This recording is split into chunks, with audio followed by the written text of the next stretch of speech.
Man, I was just cruising on this airplane, looking at the flat horizon that rose to my eye level, looking at the sun, which was really close and big, when I wondered, how long have we been traveling at this altitude?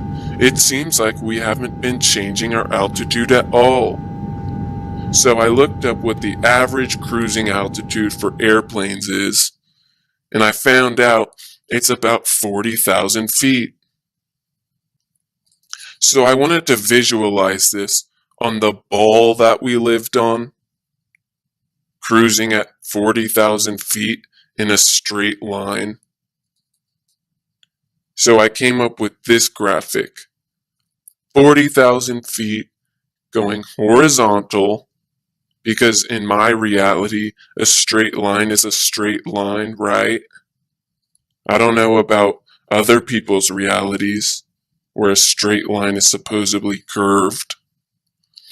But in my reality, the plane gains altitude as it gets further and further away. I mean, not before long, this plane should be in space, right? I mean, where did the horizon go? So then I go back to my reality, and I find out that we just take off, hit 40,000 feet, and cruise over flat land like everyone experiences. That's what reality is. But then some asshole on the plane told me that gravity kept us from going into outer space. So I asked him, how does that work? I really am wondering how that works. So he told me, once you reach your cruising altitude, the gravity just bends you, and you magically follow the curvature of the earth. And I asked, how is that? Can you explain to me what force is acting on it? How the force of gravity doesn't allow you to escape? Because I thought you took off. Weren't you just taking off? Weren't you just defying gravity? So why can't you defy gravity at 40,000 feet? I mean, this is what you're expecting me to believe? You're taking off, and then once you hit 40 feet, you magically just follow the curvature, right? It's like a force field that you can't break. But I mean, if you want to go higher, you just tip your nose up, right? That's how you go higher. So if you have a plane that's going, say, 50,000 feet, wouldn't you just tip your nose up and break gravity, the supposable gravity that was keeping you from going into space, right? I mean, shouldn't you be in space by now if you're just going straight on a ball? I mean, how is it possible that this magical invisible force keeps the plane from going up, from increasing altitude? This is so absurd. Do people actually believe this is happening?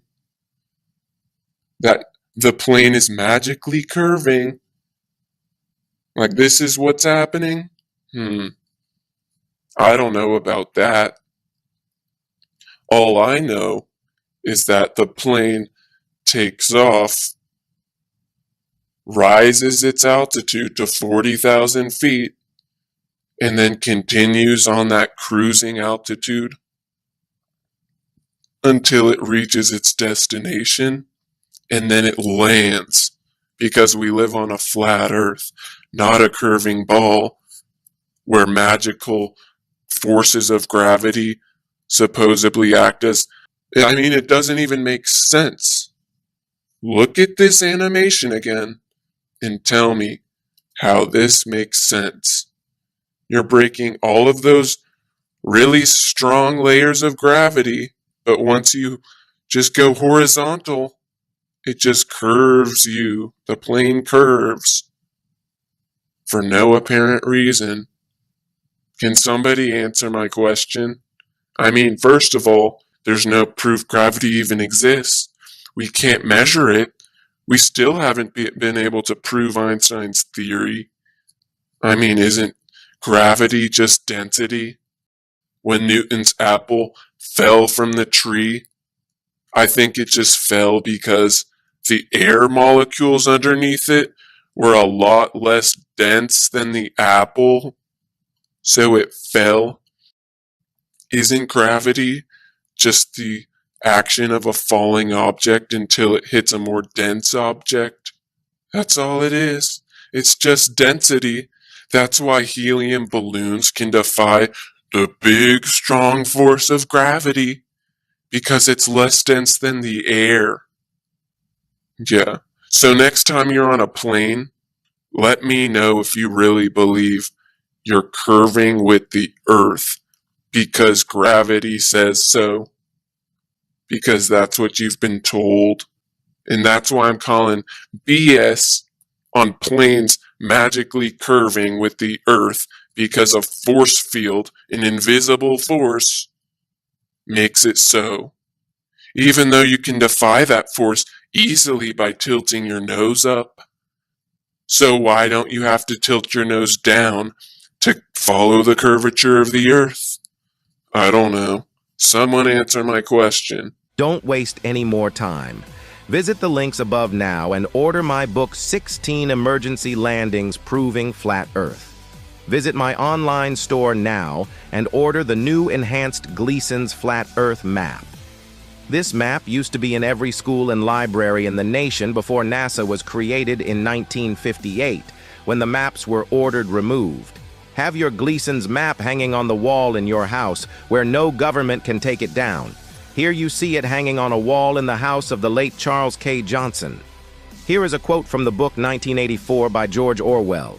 Every record has been destroyed or falsified, every book rewritten, every picture has been repainted, every statue and street building has been renamed, every date has been altered, and the process is continuing day by day and minute by minute. History has stopped.